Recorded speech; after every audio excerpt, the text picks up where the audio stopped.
నమస్తే, this is Sourya. Welcome to our channel. ఈ రోజు మనతో పాటు సీనియర్ జర్నలిస్ట్ దామ బాలాజీ గారు ఉన్నారు. వారితో మాట్లాడతారు. నమస్తే సార్. నమస్తే. సార్, ఈ ఫోరెన్సిక్ ఎఫ్ఎస్ఎల్ కి సంబంధించి అది ఫైర్ అవడం ఆశ్చర్యంగా ఉంది. అలాగే అందులో ఓటుకి నోటికి కేసుకి సంబంధించిన ఫైల్స్ కూడా ఉన్నాయి అని అంటున్నారు. సో పోలీసులు ఏమో పక్క సేఫ్ గానే ఉన్నాయంటున్నారు. అసలు ఏం జరిగి ఉండొచ్చు? నిజంగానే అవి భద్రంగా ఉన్నాయంటారా? ఎందుకంటే వెరీ ఇంపార్టెంట్ కేసు. నిన్న నాంపల్లిలో ఎఫ్ఎస్ఎల్ బిల్డింగ్, అది ఎఫ్ఎస్ఎల్ ఫైల్ ఎవిడెన్స్ ల్యాబొరేటరీ ఉంది. ఫస్ట్ ఫ్లోర్ లో కంప్యూటర్స్ ఉంటాయి. ఫైల్ ఎవిడెన్స్ ల్యాబొరేటరీ అంటే ఎఫ్ఎస్ఎల్ అంటే ఫోరెన్సిక్ సైన్స్ ల్యాబొరేటరీ. సో ఈ ఫోరెన్సిక్ సైన్స్ ల్యాబొరేటరీ లో ఏముంటాయి, క్రైమ్ సంబంధించిన అనేక డీటెయిల్స్ అక్కడ ఉంటాయి. అంటే ఇప్పుడు ఒక క్రైమ్ లో మనకు ఫోను ఓపెన్ చేయలేదు, ఎఫ్ఎస్ఎల్ కి పంపిస్తారు. లేకపోతే దాంట్లో ఏమన్నా డీటెయిల్స్ ఉంటే ఎఫ్ఎస్ఎల్ పంపిస్తారు. అవన్నీ రికార్డ్స్ ఉంటాయి. కొన్ని కేసులు ఇప్పటికీ తేలవు, కానీ ఆ ఎఫ్ఎస్ఎల్ రికార్డ్స్ అంతా అక్కడ ఉంటాయి అన్నమాట. సో అంటే ఒరిజినల్ ఫైల్స్ అంతా అక్కడే ఉంటాయి. సో వాటిని ఏమన్నా డూప్లికేట్ ఉంటే కోర్టులో సబ్మిట్ చేసేటప్పుడు డూప్లికేట్ సబ్మిట్ చేస్తారు. సో అలాగా ఇప్పుడు అది తగలబడిపోయింది అనేసరికి ఒక్కసారిగా అది పొలిటికల్ అయిపోయింది. సో పొలిటికల్ అయిపోయి అందులో ఆ ఎఫ్ఎస్ఎల్ నాంపల్లిలోనే ఓటుకు నోటు కేసు సంబంధించి, అంటే 2015లో ఓటుకు నోటు అనే కేసు చాలా పాపులర్ అయింది. అప్పుడు ఏంటంటే ఎమ్మెల్యే సంబంధించిన ఎమ్మెల్సీ ఎన్నిక 6 సీట్లు ఖాళీ అయినాయి. 6 సీట్లకి ఒక్కొక్క ఎమ్మెల్సీకి 17 మంది ఎమ్మెల్యేలు అవసరం. తెలుగుదేశానికి 15 ఉన్నారు, 17 లేరు. అయినా తెలుగుదేశం కంటెస్ట్ చేసింది. టిఆర్ఎస్ కి అప్పట్లో టిఆర్ఎస్ కి 63 ఉన్నారు, కాంగ్రెస్ కూడా పోటీ చేసింది. అప్పుడు ఇంకా 2 కావాలి తెలుగుదేశానికి. అందుకని ఇద్దరిని కొనడానికి 5 కోట్లు పెట్టి ఇద్దరిని కొనడానికి రేవంత్ రెడ్డి రంగంలో దిగాడని ఒక స్టీఫెన్స్ అనే అతనితో రేవంత్ రెడ్డి వెళ్ళి బేరాలు మాట్లాడి ఆ 50 లక్షలు అడ్వాన్స్ ఇస్తున్నాడు. అవన్నీ రికార్డ్ అయిపోయినాయి. ఆ సందర్భంగా ఆయన మా బాస్ మాట్లాడతారు మీతో అంటే అవతల ఎవరో ఫోన్ చేశారు. బాబు గారు మాట్లాడతారు, లైన్ లో ఉన్నాడు అని అవతల వాయిస్ వినబడింది. దాని తర్వాత బాబు గారు చెప్పండి బ్రదర్ అని ఆయన మాట్లాడాడు. దాని తర్వాత ది బ్రీఫ్డ్ మీ, చంద్రబాబు భాష ఉంటది కదా, అదే భాషలో మాట్లాడారు. మీకేమేమి హామీ ఇచ్చారో అదంతా విల్ టేకన్ కేర్, నువ్వేమి ఇది కావద్దు, ముందుకెళ్ళండి, అది ఇదని చెప్పడం, ఇవంతా రికార్డ్ అయింది. అప్పట్లో అది పెద్ద సంచలనం అయిపోయింది. చంద్రబాబు ఎగిరాడు. తర్వాత ఇది ఉమ్మడి రాజధాని అది ఇది అన్నారు. ఫైనల్ గా ఒక సెటిల్మెంట్ జరిగింది. అదేంటంటే చంద్రబాబు ఇక్కడ నుంచి ఖాళీ చేయాలి, రెండో తెలుగుదేశం పార్టీ కూడా ఇక్కడ ఇనాక్టివ్ అయిపోవాలి. ఈ 2 కండిషన్స్ తో కేసీఆర్ చంద్రబాబును వదిలిపెట్టాడు. చంద్రబాబు దాంట్లో పెట్టకుండా రేవంత్ రెడ్డిని మాత్రం అరెస్ట్ చేశారు. సో అయితే ఆ కేసు ఉంది. ఆ కేసుకు సంబంధించి ఇప్పటికి కూడా జరుగుతుంది. సో దానికి సంబంధించి ఆడియో ఫైల్స్, ఆ చంద్రబాబు వాయిస్, తర్వాత శాంపుల్స్ తీసుకుంటారు కదా, ఆ శాంపుల్స్ అన్ని కూడా ఇక్కడే ఉన్నాయని చెప్తున్నారు.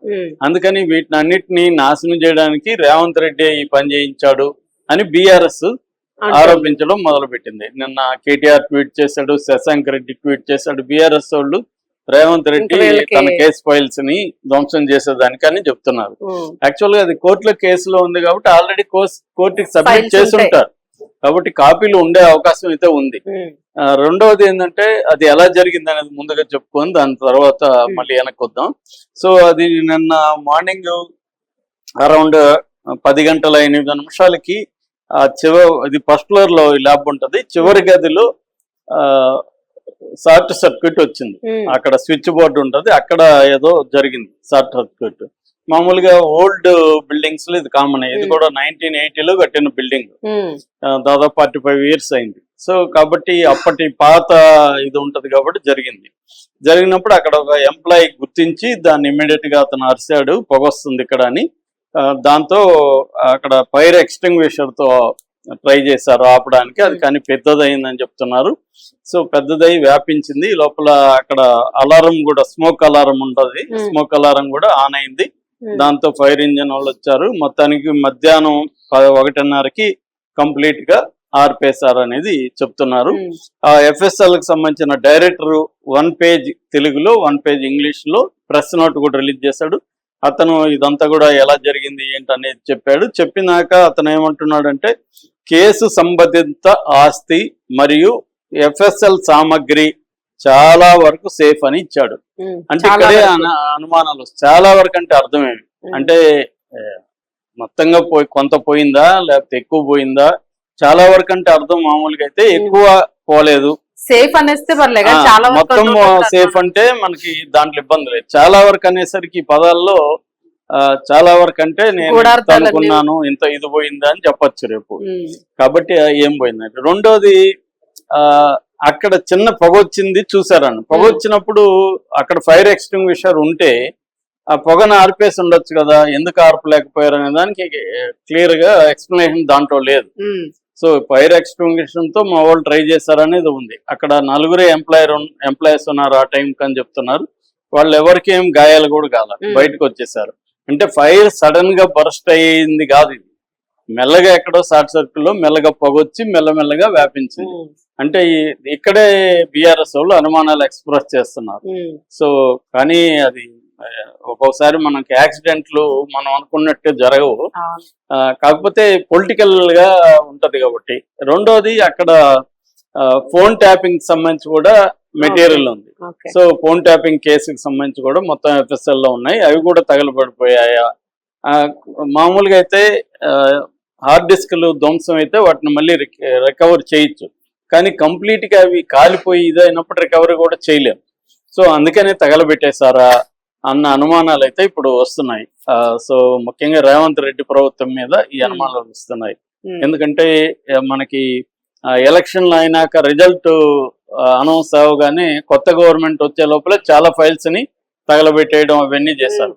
అట్లాగే మనకి ఆంధ్రప్రదేశ్ లో చూస్తే కూడా మదనపల్లిలో ఆర్డీఓ ఆఫీస్ లో ఫైల్స్ అన్ని తగలబడిపోయినాయి, ఆర్డీఓలను కూడా అరెస్ట్ చేశారు అప్పుడు. సో ఇప్పుడు రాజకీయంగా ఇది వచ్చింది కాబట్టి దీని మీద ఇన్వెస్టిగేషన్ అయితే చేయాలి, కానీ పోలీస్ స్టేషన్లో అయితే కంప్లైంట్ ఇచ్చారు.